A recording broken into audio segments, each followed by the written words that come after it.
Oh, sorry.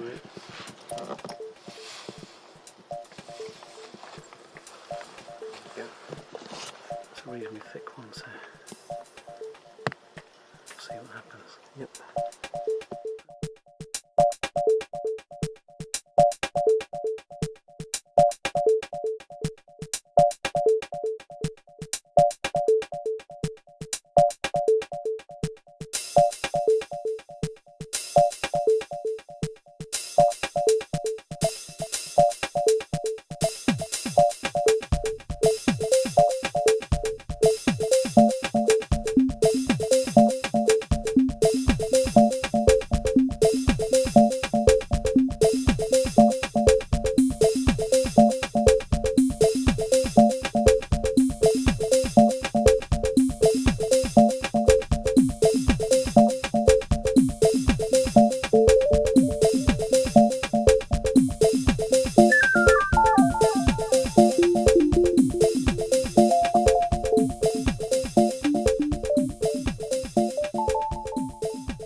If you measure the distance that the ethanol front has travelled, so up to here it's about 6 centimetres so far, and then you measure how far each of these bands has travelled.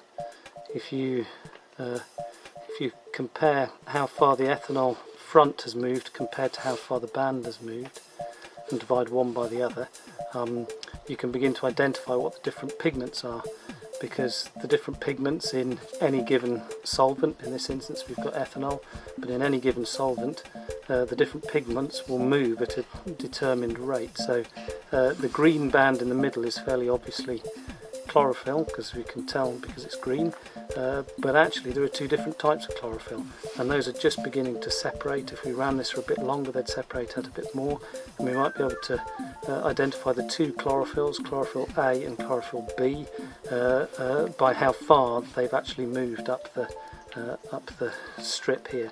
You can see perhaps at the top above the green band there are yellow bands, and those yellow bands are beginning to separate, and those are carotenes of one sort or another, but just by calculating exactly how far each of them have gone, and by knowing that the solvent's ethanol, you can begin to identify different carotenes. So there's probably again an alpha and a beta carotene in there that's beginning to separate, and then below the green band there's another band there, and those are probably xanthophyll pigments that move through a bit more slowly than the chlorophyll.